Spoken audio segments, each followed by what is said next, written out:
ابن جوزي كل يوم كان بيقفل على نفسه في الأوضة، وأنا شفت بعينيا كل اللي بيعمله وشفت اللي على تليفونه. ساعتها قلتله خليك معايا واسمع كلامي، أنا هعمل أحسن منهم وزيادة كمان. ومن ساعتها كل يوم بقيت أعمل حاجة تكون مفاجأة للجميع. أهلا بيكم في قناة جوري ستوريز. القصة النهاردة فيها كل حاجة. قبل ما نبدأ ما تنسوش اللايك الجميل والاشتراك علشان نوصل ل20,000 متابع قبل نهاية الشهر. يلا بينا نبدأ.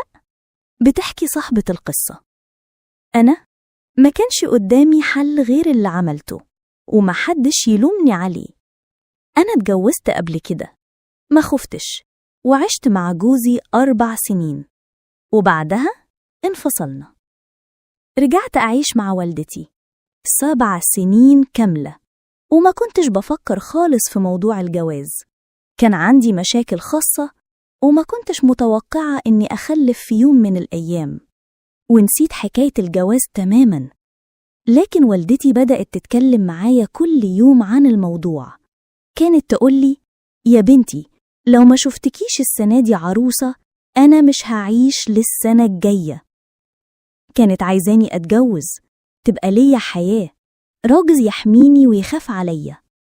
بصراحة في الأول ما كنتش مقتنعة، لحد ما لقيتها بتتوسلي بعنيها.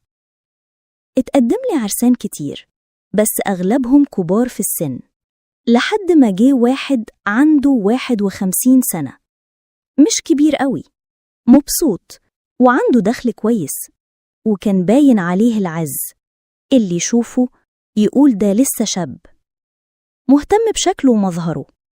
بصراحة كان أكتر واحد عجبني، وافقت عليه، رغم إنه كان عنده أولاد كبار ومتجوزين، وما كانش فاضل غير أحمد ابنه الصغير، وكان خلاص على وش جواز. أنا كنت هتجوز وأعيش في نفس البيت اللي هو عايش فيه مع أولاده. ومن أول يوم جواز كان حنين عليا جدا، لدرجة إنه قال لي: هاتي أمك تعيش معانا في البيت، تكوني مطمنة عليها وتخدميها. الكلام ده طمني، حسيت إنه راجل هيهتم بيا وهيراعي مشاعري. ومن أول ما اتجوزته عمري ما فكرت أعمل أي حاجة غلط، بس غصباً عني من كتر التصرفات اللي كنت بشوفها يومياً حصل اللي حصل. فضلت أعيش مع جوزي، ووالدتي كانت معانا، لكن للأسف بعد 1.5 سنة توفت. وال1.5 سنة دي كان أحمد ابن جوزي بيجي كل يوم عندنا ياكل ويشرب. كنت بعمله أكل مخصوص علشان هو كابتن في الجيم، وكان ليه نظام معين وبيطلبوا مني أنا.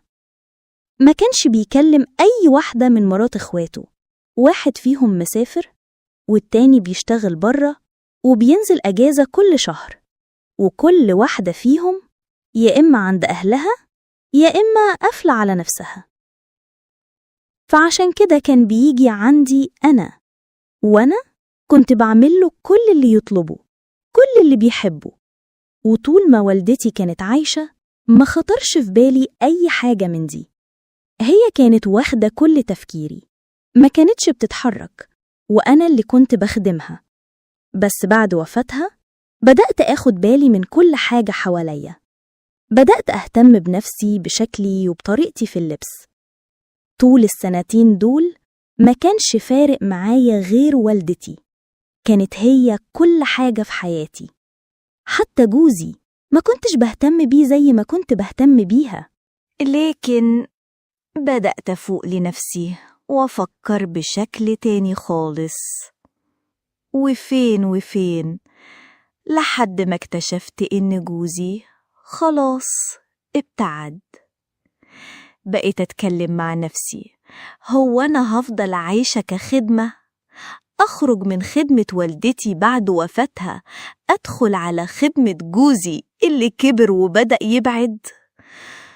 ما كنتش عارفة هو ده حظي ولا أنا فعلا كان لازم أعمل اللي عملته. كنت بحاول بكل قوتي أبعد عن أي فكرة مش كويسة، أي حاجة ممكن تبعدني عن ربنا. لكن جت ظروف ومشاكل في البيت. أحمد ابن أخو جوزي كان المفروض يتجوز، والشقة اللي هيعيش فيها ما كانتش متشطبة. جم الصناعية يشتغلوا وما كانش ليه مكان غير إنه ينزل يعيش معانا في شقتنا مؤقتاً. وطبعاً أنا كنت اللي بخدمه وأشوف طلباته، ومتعودة على كده. عدى على جوازي 3 سنين وما خلفتش، وأنا كنت عارفة إن عندي مشكلة، بس ما كنتش عارفة المشكلة اتحلت ولا هي من جوزي أصلاً، خصوصاً إنه كبير في السن وما كانش بيحصل بينا شيء مهم. الوقت كان بيعدي كده، وأحمد فضل عايش معانا لحد ما يخطب ويتجوز، وأنا كنت باخده على إنه زي أخويا الصغير. الفرق بيننا مش كبير، هو كان عنده 25 سنة. وكل مرة أشوفه راجع من التمرين ما شاء الله جسمه رياضي وشكله وسيم، بقيت أقول جوايا هو جوزي ليه يتجوز بنت عمه، اللي بصراحة ما كانتش جميلة خالص، بس لأنها دكتورة وعندها مرتب. أحمد كان رافض الجوازة دي تماماً وما كانش طايقها حتى، وكان دايماً يقعد معايا يقولي اقنعي أبويا يشيل فكرة جواز بنت عمي من دماغه.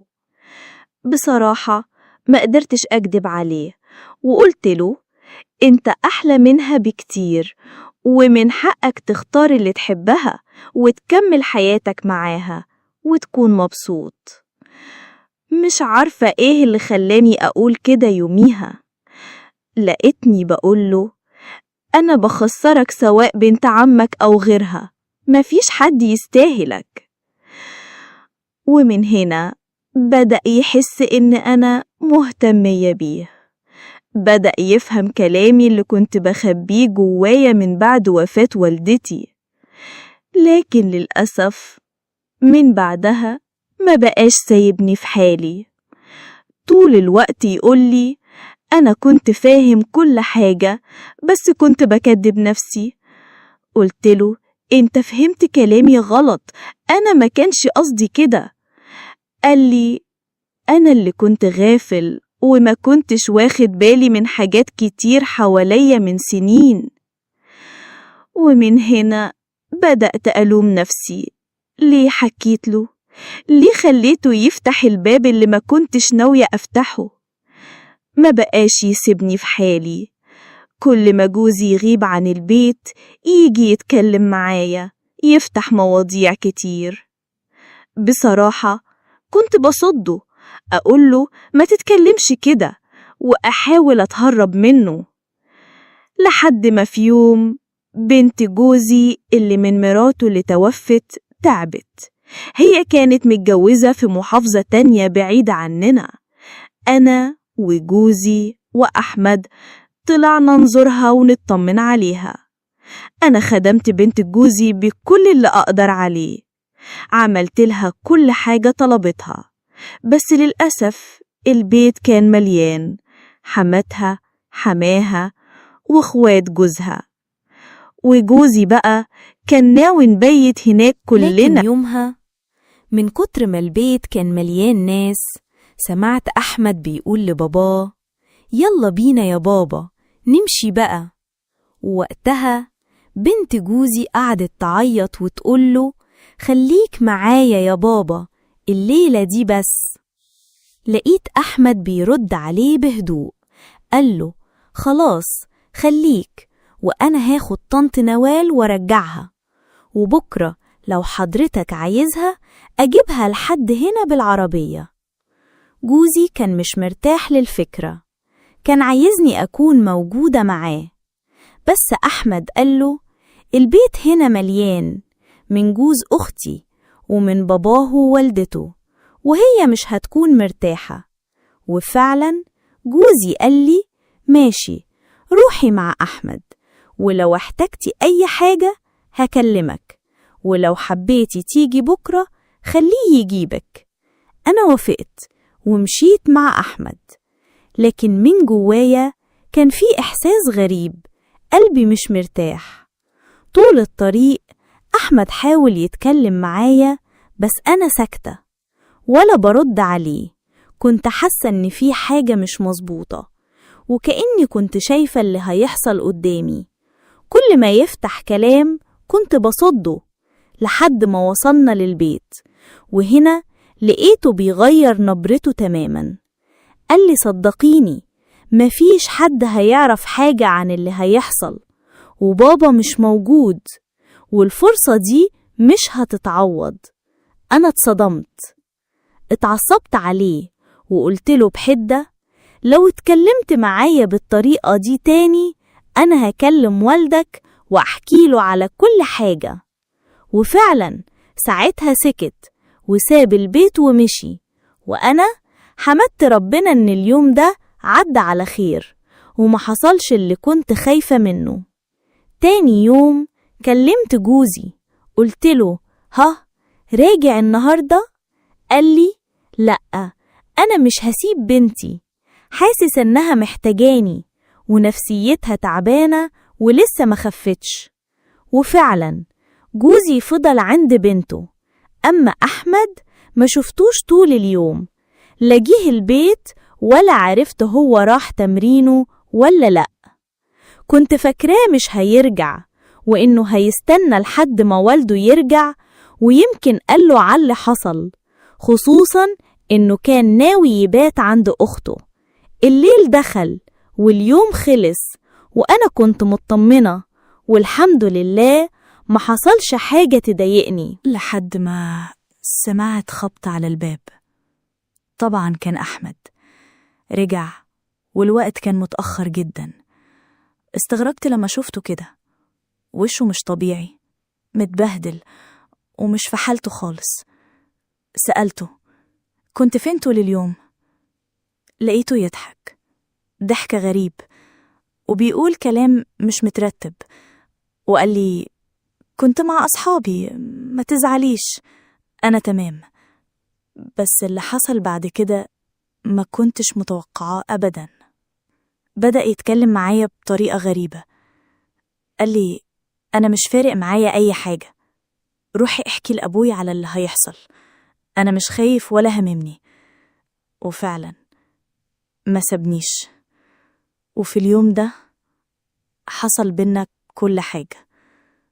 ومن بعد اللي حصل أنا اتخنقت، اتكتمت على نفسي، زعلانة من جوايا زعل مش طبيعي، رغم إني فكرت في ده قبل كده، بس عمري ما كنت اتخيل إنه يحصل بالشكل ده ولا في الوقت ده. ما حكيتش لأحمد، ما قلتلوش أي حاجة، بس من بعدها ما بقاش سايبني في حالي، ولا حتى بيروح تمرينه ولا بيهتم بحياته. بقى طول الوقت سهران مع أصحابه أو قاعد قدامي عينه في عيني وكلامه كله تلميح. والأيام لفت ولفت جامد لحد ما حصلت الصدمة.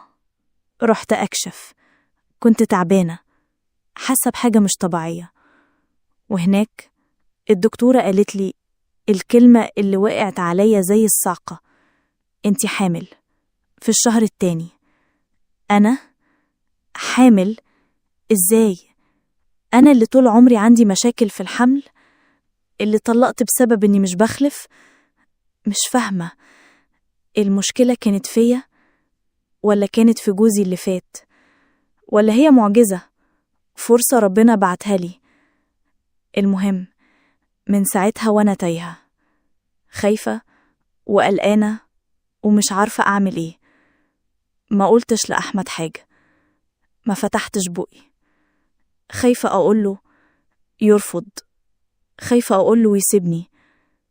بس برضو ده الحلم اللي كنت بستناه من سنين، وأنا دلوقتي ما بين نارين: أخلي الحمل ولا أنزله من غير ما حد يعرف؟ أكمل ولا أهرب؟ بصراحة أنا مش عارفة أتصرف ومحتاجة رأيكم. كل اللي بيسمعني دلوقتي، لو كنتوا مكاني هتعملوا إيه؟ أنا كنت معاكم في حكاية من الواقع. أنا جوري ستوريز. لو عجبتكم القصة اشتركوا في القناة وفعلوا الجرس علشان توصلكم كل الحكايات الجديدة. دمتم في أمان الله. مع السلامة.